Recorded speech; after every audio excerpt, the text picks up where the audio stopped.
কক্সবাজারের Saint Martin দ্বীপের বাসিন্দাদের খাদ্যর যোগান যায় টেকনাফ থেকে।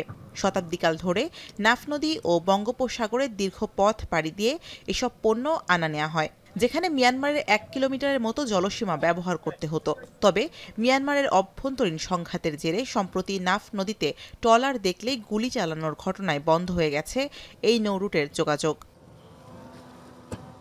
একদিকে মিয়ানমারের জলসীমায় দেশটির যুদ্ধ জাহাজের উপস্থিতি, অপরদিকে দ্বীপের বাসিন্দাদের মাঝে দেখা দিয়েছে খাবার ও চিকিৎসা সেবার সংকট।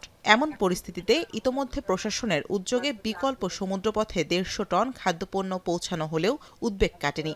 প্রতিটি পণ্য বিক্রি হচ্ছে বাড়তি দামে। দ্বীপের বাসিন্দারা বলছেন, এমন সংকট অতীতে কখনো দেখেননি তারা।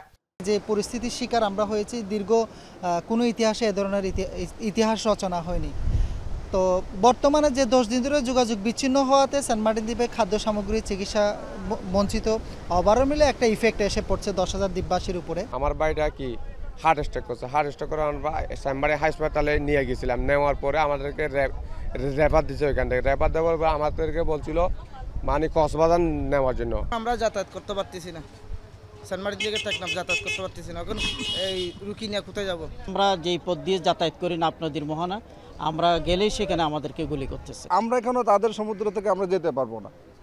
যুদ্ধ হলে তাদের সাথে তাদের হচ্ছে, কিন্তু আমাদের হচ্ছে না। তো আমরা তো তাদের সাথে যুদ্ধ করতেছি না, আমরা কেন সাধারণভাবে যাতায়াত করতে পারবো না? স্থানীয় এই জনপ্রতিনিধি বলছেন, দ্বীপবাসী বর্তমানে একটি ক্রান্তিকাল অতিক্রম করছে। দুই দেশের নীতি নির্ধারণী পর্যায়ে আলোচনার মাধ্যমে এই সমস্যা দ্রুত সমাধান হওয়া প্রয়োজন। প্রায় 200 বছর বসতি থেকে আমরা যেখান থেকে আমরা যাতায়াত করছি, আমরা চাই সে রাস্তাটা যাতে এই কূটনীতিকের মাধ্যমে হোক বা যেইভাবে হোক, যে আমাদেরকে যদি এই চলাচলের ব্যবস্থা করে দেন, তাহলে আমরা দ্বীপবাসী খুশি হব। নইলে বিকল্প রাস্তা এইভাবে তো চলতে পারে না। আপনারা দেখেছেন, এইভাবে হলে সাধারণ মানুষ, অনেকে টিভিতেও আপনারা দেখেছেন, মানুষ কষ্ট পাচ্ছে। এদিকে দ্বীপবাসীর যে কোনো সংকটে পাশে থাকার আশ্বাস দিয়েছে জেলা প্রশাসন। আর টেকনাফের সাথে সেন্ট মার্টিনের যোগাযোগের জন্য শাহপরী দ্বীপের ঘোলারচর এলাকায় খননের মাধ্যমে আরেকটি বিকল্প নৌরুট চালুর কথা ভাবা হচ্ছে।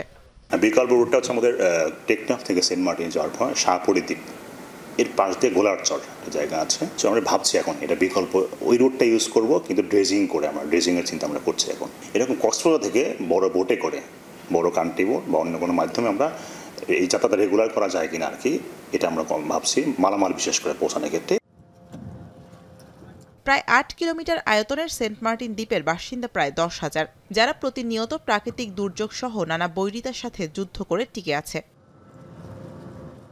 এখন টেকনাফ। শিয়া বাটার, অ্যালোভেরা ও ভিটামিন ই সমৃদ্ধ লিলি বিউটি সোপ।